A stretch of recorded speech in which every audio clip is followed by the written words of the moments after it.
I ran across this problem in the Cisco curriculum dealing with RIP version 1, auto summarization, and classful boundaries.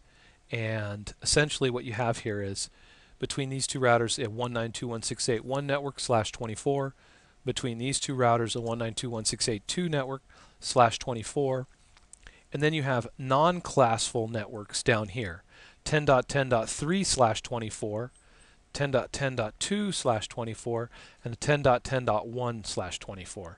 Now, the reason these bottom networks are classless is that if a network starts with a number 10, it's usually a class A network and therefore would have a /8 subnet mask by default. So typically this would be 10.0.0.0 network /8. So we have three classless networks here. We've got two classful networks up here, and we're running RIP version 1. So then the question goes, what will these routers know in their routing tables? And I'll give you a second to think about that. And it was a question that had me stumped, but I really learned a lot from the scenario, and that's why I built it into a packet tracer to talk about it. In other words, I know that this router has a connected network 192.168.1. So in its routing table, it should have the 192.168.1 network. And I know that it also has the 10.10.3/24 in its routing table as a connected route, and it's going to know that it's /24, right? It's going to know that it's /24 classless because it's a connected route. So I know this router has two connected routes. Now, what else will be in its routing table, right? Well, it can learn from RIP version 1 about the 2 network over here, the 192.168.2 network, so it should have that in its routing table. But then the question becomes, what will it learn from these routers, R3 here and R4, right? Will it learn about the 10.10.2 network that's not classful? Will it learn about the 10.10.1 network /24 that's not classful? Now, normally, the way I talk about RIP is that RIP is unable to route classless routing or classless networks, right? Because it's not a classless routing protocol. It doesn't send subnet mask information in its routing table. So I assumed that R3 would tell R0 here about a 10 network /8, and that R0 would have bad information that it would not be able to make sense of. And I was wrong. So and the reason that I was wrong has to do with the idea of classful boundaries and the fact that RIP version 1 auto-summarizes, but it auto-summarizes between different networks. In other words, if you see here, this router has a 10.10.3 network, and then over here it has a 192.168.1 network. So this router 0, will tell router 1 about a 10.0.0/8 network. It will summarize this network into a classful network when it advertises it to R1. But will that happen over here?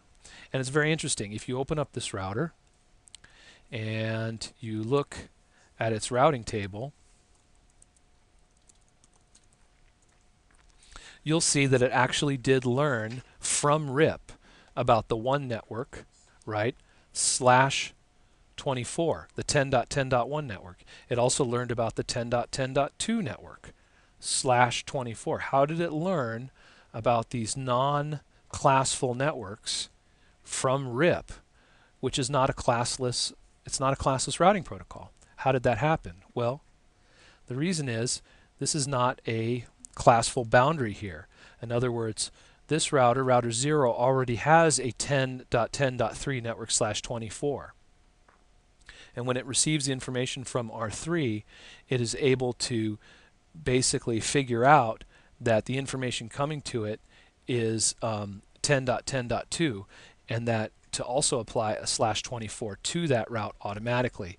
And the other thing that we can do is we can go into simulation mode here, and we can see it happening. So we go into simulation mode, and we edit filters, and we make sure RIP is the only thing checkmarked. You can show all here or none, and then checkmark RIP, right?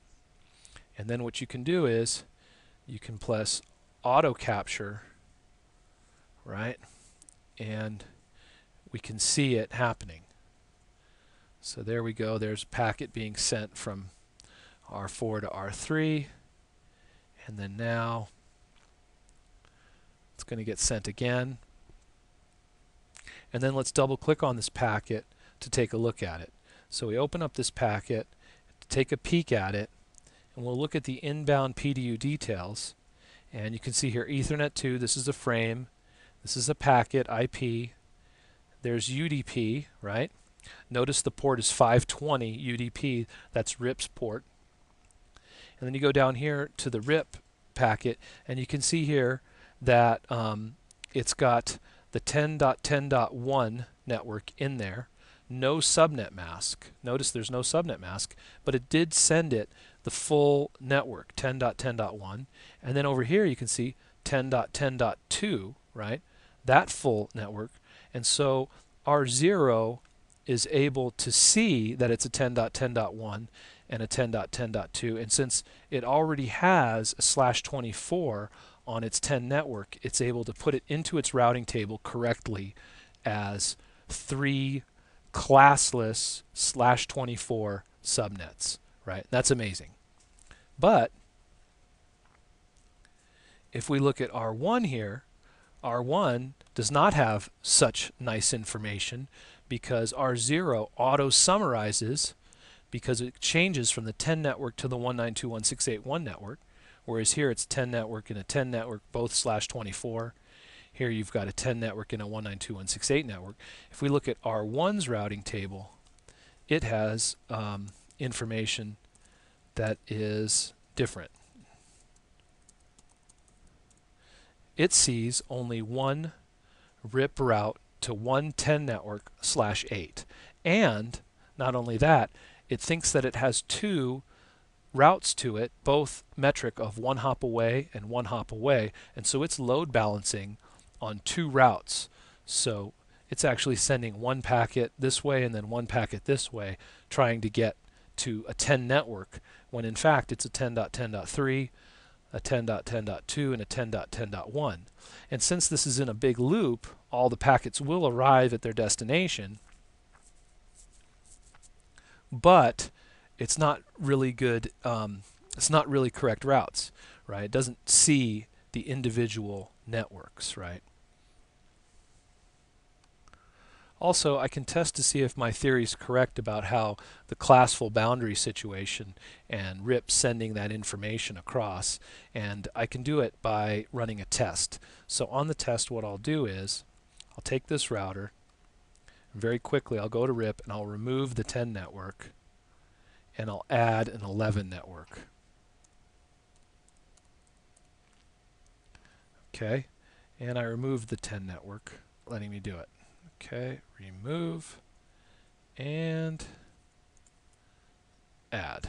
Okay, so now there's RIP's routing for an 11 network here, and what I'm going to do is I'll switch this out and I'll change it to an 11 network here, right?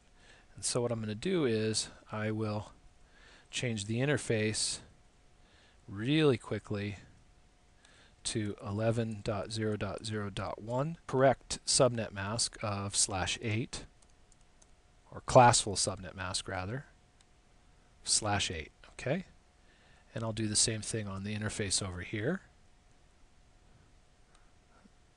10.3, that's what it was, and I'll change it to 11.0.0.2, and I'll make a classful subnet mask.